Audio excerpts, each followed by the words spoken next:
We have two kids, Kaylin and Isaac.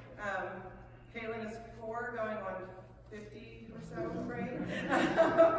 And Isaac is 18 months, almost 18 months now. Mm-hmm.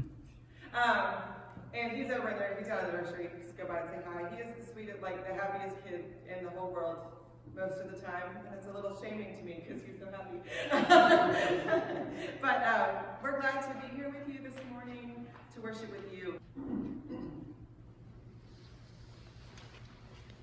So like I said, I have 2 kids under the age of 5, which really means that I live a life full of chaos. There's a lot of upturned milk jugs and hysterics over unshared toys, and bumped heads when we forget we're not as tall, we're not as short as we used to be. The other day, my son ran flat into a table at the library and fell over. He just didn't know. And so my life today, right now, feels a little bit like a 3-ring circus. It would be a mixture of us, his hair, my eyes, my beauty, obviously, and his kindness. The best qualities. And the whole time you're pregnant, you dream about what this child is going to be like. You worry, and you fuss, and you pray, and so you research just the right stroller, because if they don't have the right stroller, then they may not get to college. And you research the right crib, so it has the pretty scroll on the top and the nice drawer underneath of it for all the storage of all the pretty clothes you're going to buy. And all the while, you don't realize that in 2 years, you're going to have to replace the whole crib anyway, because your teething toddler thought that fancy scroll work was the perfect chew toy. Or then you discover that if they bounced just right in this one part of the crib, the whole thing would shake. Yeah? And then you have your second child. At this time, you think you really do know what's happening. Because you already had one, right? And you know about the sleeping patterns, and the 4-month sleep regression, and the baby-led weaning. And you are an expert. So you hang out in these pregnant women groups, and you tell them things with your worldly wisdom. Because now you are a child-rearing expert. Because you have a whole one child and 2 years under your belt. You know about the beauty of the swaddle. And if you feed them enough and often enough and on the right schedule, then they will sleep. Except this child is different. He doesn't like the swaddle because he likes to raise his arms up over his head while he sleeps.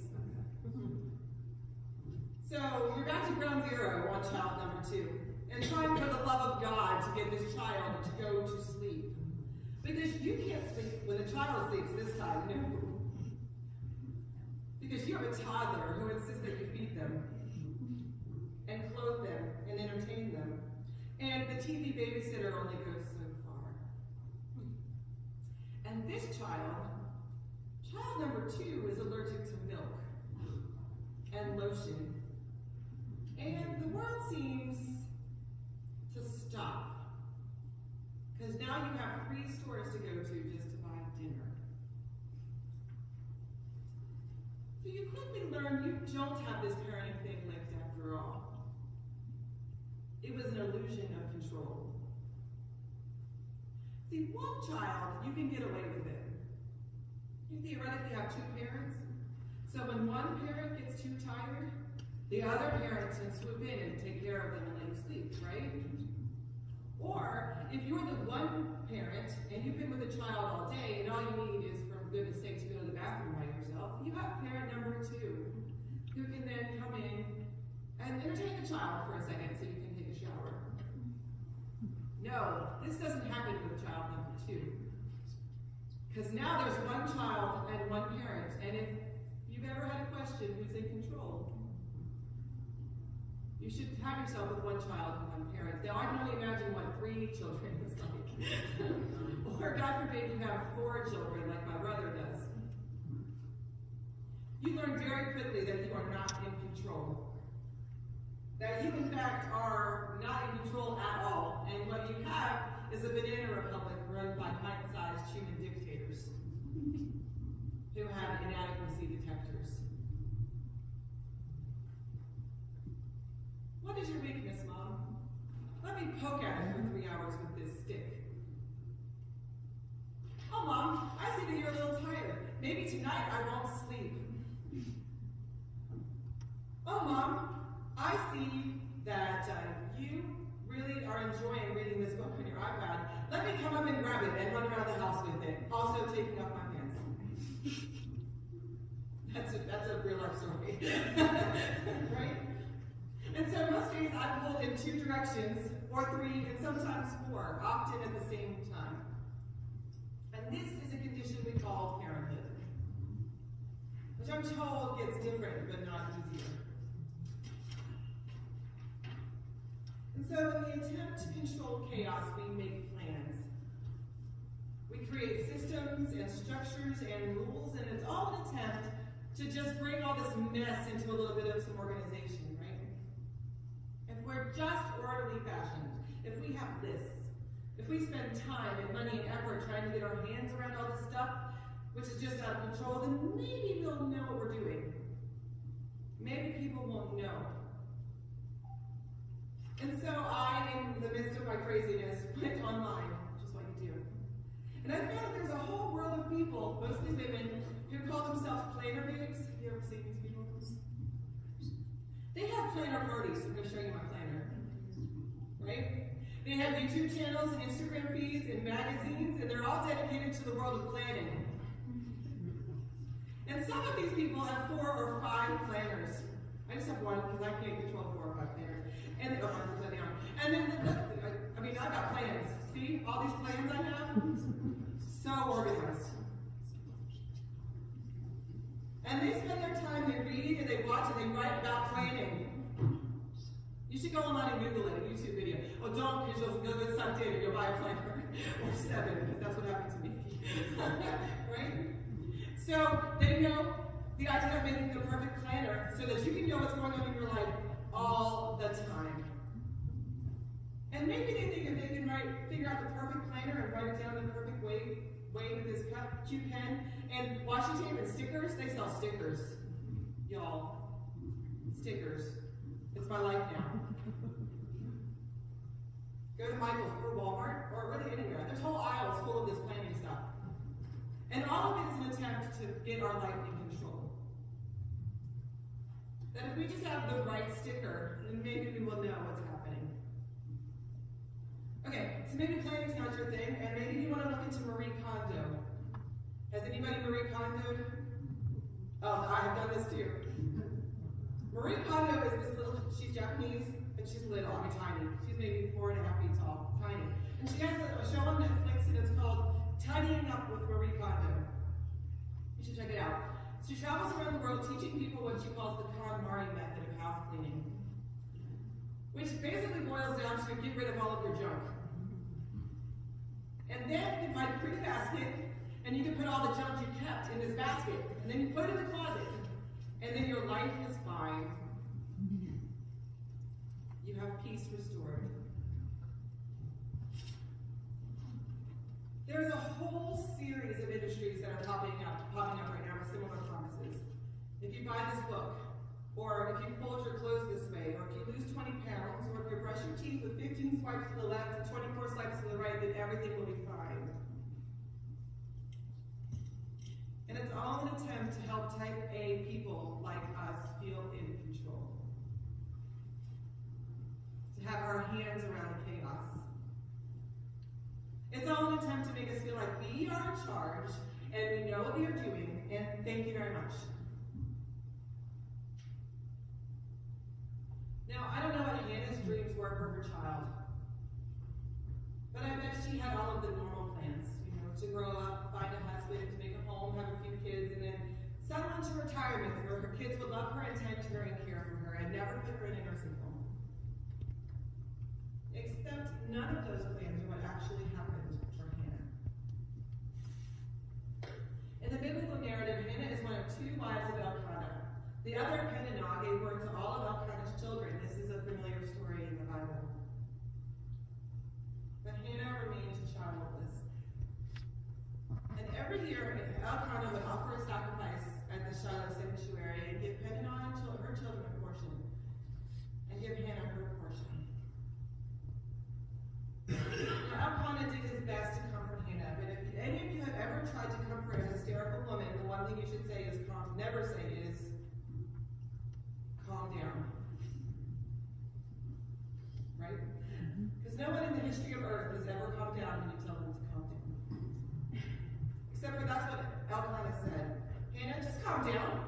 It's fine. You have me, right? What more could you want? And so one day Hannah went up to the temple and she was praying and weeping, and Eli, the high priest, sat down in a chair near her doorpost, and she was so in prayer that Eli thought she was drunk. And all she wanted from God was a son. It doesn't seem like so much to ask, does it? She said, if you just give me a son, I promise that he will be your servant for the rest of his life. All I want is a son. Except that wasn't really a promise Hannah got to make. See, Samuel was in charge of Samuel's life. Eli was in charge of Samuel's life. God was in charge of Samuel's life. What Hannah made was a bargain. If you just give me this thing I want, I promise to make sure my son does whatever you want, I promise. I promise that if you give me what I want, I'll go to church every Sunday. I promise that if you give me what I want, I'll give money to the poor. I promise that if you just make me feel better, I will never do this again. I promise. And so poor Hannah makes a desperate promise to God because she wants this plan she had for her life to work out the way she wanted. Just maybe this one part of her plan. Maybe she knew the whole plan. Maybe she knew, like, the whole plan. I don't get to choose the whole plan, but I want this one little part of this plan to go right. And maybe this time God would let her be in charge of her own life. Except if you follow the story of Samuel, you know that this is not what happens. Hannah's life doesn't go the way she planned, and Samuel's life does not go the way she plans. He doesn't end up with a cushy life as a priest in some backwater congregation on the outside of Jerusalem. Nothing Hannah planned really turns out for Samuel. Now, I don't know what kind of plans you walked in here with this morning. I know you have them. I don't know what kind of plan there is in the back of your head for what your life is going to look like from here on out. Maybe you're one of those people who have a 10-year life plan and a 4-step process for how to get there. Maybe you don't believe in planning at all and you just sort of wing it. I don't know what your plans are. I don't know what kind of chaos you are encountering in your life right now, or where in your life you feel out of control. But I do know this. You are not in charge. You are not in control. You don't get to decide where your life ends up. And maybe that brings some anxiety for you. Maybe that makes you nervous. And so by all means, be a planner. You should probably know when your dental appointments are, right? That is not a good thing to wing. And you can Marie Kondo your house until all of your stuff is neatly folded into that one hallway closet. You can totally do that. And you can make 10-year projections of your life plan. Go for it. You should probably save some money for retirement while you're at it.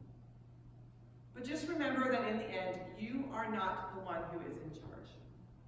God is in charge. Hannah forgot she wasn't in control, but we church people should know different. God is in control. And believe it or not, brothers and sisters, that is good news. God is in charge, and God has a plan for you. A plan for a life and a future filled with hope.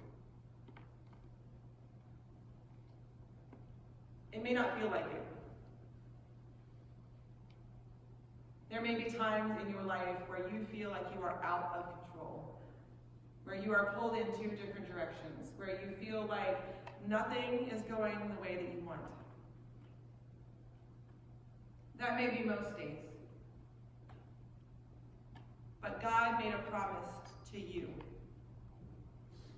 I don't mean a generic promise to you, the world. I mean a generic promise to you. God promises to love you and care for you individually and make all things good. So God has a plan for you. And God knows what that plan is. He's known it your whole life. From the womb to the grave, God knows you. So you can make all the life plans you want. Knock yourself out. If it helps you cope with the world and its craziness, go to town. But you should make those plans in pencil. Because God is in control, and God is in charge. Don't forget your whiteout. And don't get precious over the placement of your stickers, because God's plans are not our plans. And that is the good news of the gospel.